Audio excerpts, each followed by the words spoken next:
next job we could do together is the clutch. Usually, always, I remove this, okay, and I'll do the RB Innovations cooling fan. That's a must. I highly recommend you guys do that. Still do that, but I'm not going to do it to this. Why? Because look, we're going to be using the Bartolone lightened, vented like crazy clutch bell housing. All right, I love this part from him. All right, you could use this on low C5Ts. You can use this on HPI Bajas, BROVAN Bajas, King Motor Bajas. All right, even Primal RC Dragsters right here. You could use this. All right. All right. I've also have other ones that this was off. It was just this part.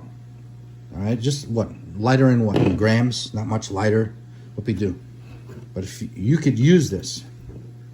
So I'm going to use this on my X2, which is 5T platform. And look, that's how it's going to look. All right. And one day if I want, I can take it out, put it on my Primal Dragster and see whatever. It'll bolt right up to that as well. So, or I can make myself a modified, an extreme class Baja drag Baja, and you know what I'm saying. So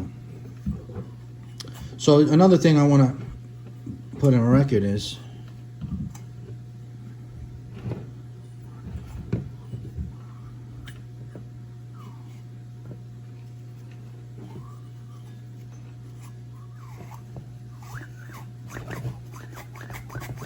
sounds nice.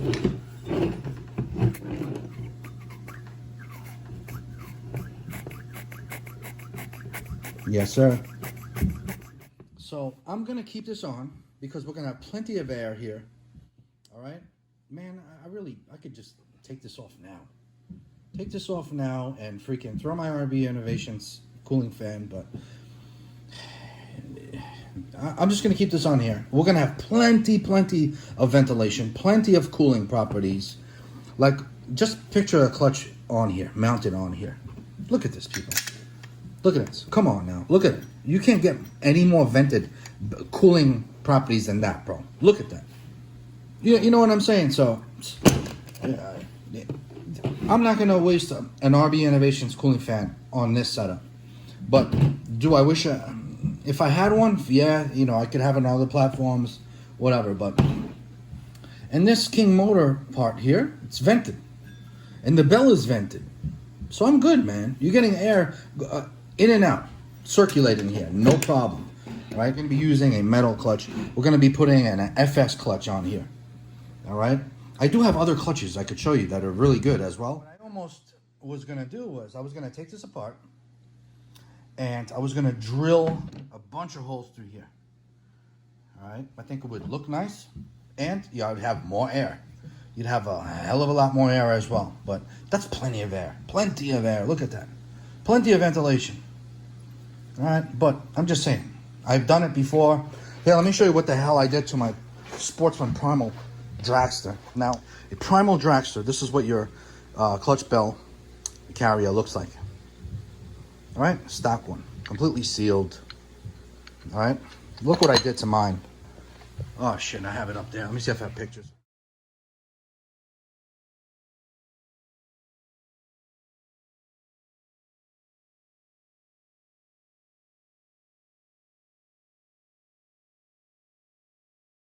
Have I ever told you guys I love this thing?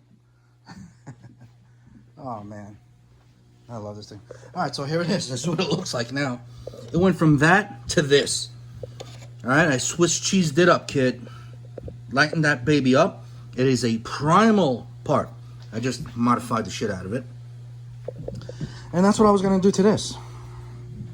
All right, I was going to do all this, drill out these, and whatever. But there's no reason for it. Plus, I don't think I'm going to have this on here too long. All right, because I pretty much, I bet you I'm going to have to replace this. I'm definitely going to have to go up in gearing, but we're going to start off with this 19 tooth. So most likely, yeah, I can go up higher with tooth with pinion gears on here on this smaller bearing, smaller size clutch belt housing. But if I have to go more than 3 teeth, On here, I'm just gonna go to this guy here. I'll use this beautiful clutch bell housing, oversized bearings, nice, and then we'll throw some nice pinion gears to it, all right? But I'm not gonna go crazy because I want this thing to rip. I want it to be in the power band at all times. I don't want no lag whatsoever. I'm not a guy that goes back and forth on flat grass. You know what I'm saying? If you're that guy, then go for it. I need my power now, kid. I need it from here to there to the end of the property. You know what I'm saying? Now, if you're going to be in a field, wide open field, just flat shit, back and forth, then gear your shit if you have to. You know what I'm saying? And enriching your carb settings, because you're going to be at wide open throttle much more. And just make sure that you're not in turns that much, because if you have sharp turns, you got to start from the bottom again. You're going to be sluggish because you're not going to have that torque. Your gearing is going to be off. But if you're doing high, flat ground, easy driving, maybe a little bit of bumps here or there, you're doing more straightaways, then gear it. But don't expect that high gearing to be great at other places, and let's just say parking lots, or if you're bashing on somebody's backyard, you know what I'm saying? Or if you want to hit a couple of ramps, a couple of jumps, you know, you want to jump here or there, you need that gearing set up. All right, you want to be in that power band. You want to be in control of it, especially a four-wheel drive setup like this. Let's just say you're up in the air. You can control it better in the air. You know, if you have too high of a gearing, you're going to be off. It's going to take too long to get that RPMs going. It's going to take too long. So you want them quick, RPMs quick. You want it now. You want that now. You know, it all depends how you like to bash. If you want to climb hills, climb dirt piles, you cannot have high gearing. You're gonna stress out. You're gonna fuck up your clutches. You're gonna be sluggish. You're gonna be lagging. So a lot of newbies, they don't get this. They think, oh, let me just gear it high. When you gear it high, you lose bottom power. All right, so just be aware of that. All right, start off with some low gearing and work your way up. Because if you go too far up, you're gonna hate it. You're gonna hate it. If you're used to bashing, if you're used to driving a certain way, if you're a guy that climbs hills, that wants to go off-road, real off-road, you're not gonna like the high gearing. Now, some engines, you have no choice but to run high gearing. Your engine may have all torque. It may be just a torque monster. No RPMs, but you got torque. So when you have a torque engine, you can't have small gearing. It's just going to be ridiculous. All right, you're going to be it's going to be like, you're running out of gear way too quick. So then you're going to have to gear up. All right, so it all depends. All right, people, so let's get back to work. Now, shout out to Detroit Performance. Big shout out to John, good guy. I speak to him very often. He's a awesome rap brother. He's up there, man. Him, Steve from DDM, Mike Taylor, Chris Bartolone, Dan from Primal, Irene from Primal. You know, it's like these are awesome rap brothers. You know what I'm saying? These are the Tom from Pit Dog Hydro. These are guys that put in the work, man, in this hobby, that do things great for us. You know what I'm saying? So you gotta give shout outs to the right people, man. Right, that want to push this hobby forward, that want to see it grow. You know what I'm saying? So what do we get from Detroit Performance, man? We got some goodies. We got some extenders here, some extensions. So my X2 is actually going to be it's going to have like a little lift kit, basically. All right, we're going to stock shocks, stock all that, but we're going to give it a little lift kit with these, basically. All right, so we're going to do that. Those links, it's got a little weight to it. It's got a little weight. So if you're a guy that wants to keep it lightweight, if you have a small engine, high RPM engine, geared low, you want to bash it, you want to have fun with it, then you're going to have to lighten it up. You may not want this. But you got an engine with some balls, you got some power, it's got some decent RPMs, and it can push some gearing or whatever. You can afford to go with some heavier stuff. You can add a couple of more goodies here or there. You don't have to worry about too much of the weight thing, you know, because don't worry, these guys are heavy. These IRP links, they're heavy. I wish I had lighter ones, or I wish I had the stock ones. Stock ones are great. But I have them on there, and they're forever. They're lifetime. You're not going to break these, right? They're going to be there for the next 7 years. You know, how do I know? Because I have it over there. Actually, it's longer than that. So we'll do I can afford a little bit more weight to this. We got a BROVAN 45 in here, for Christ's sakes. You know what I'm saying? We got a Bartolone BROVAN Recase 45. So, anyways, we got ourselves an FS clutch. Okay, I'm gonna show you guys a little trick of what I do. You're probably gonna start seeing a lot of people do the same thing, and they're not gonna give people the shout out that tell them their tricks. It's always like that. And I always tell you guys, if you want to do a video of someone's stuff or whatever, give them a shout out, bro. Tell them, listen, don't stop being one of them guys that just you. Stop thinking about you all the time. Think about everyone else. Think about everyone else. All right? That's how you're going to grow. Some of these guys, man, I don't understand, bro. It's just them. It's like unbelievable. But so, clutch springs, what are we going to use? We can use a lot of stuff. So we're bashing, right? So I could use the DDM 9500 spring. No problem, right? If I was drag racing, no way in hell I would use this. Now, we've gone through many clutch springs racing. All right? Drag racing, you will see what clutch springs failures, what clutch springs work, what clutch springs last. Okay? Now, you're going to hear it here. And you can hear it from anybody that really drag races, okay? All right? That's actually done stuff. That UFC clutch springs last the longest. Simple as that.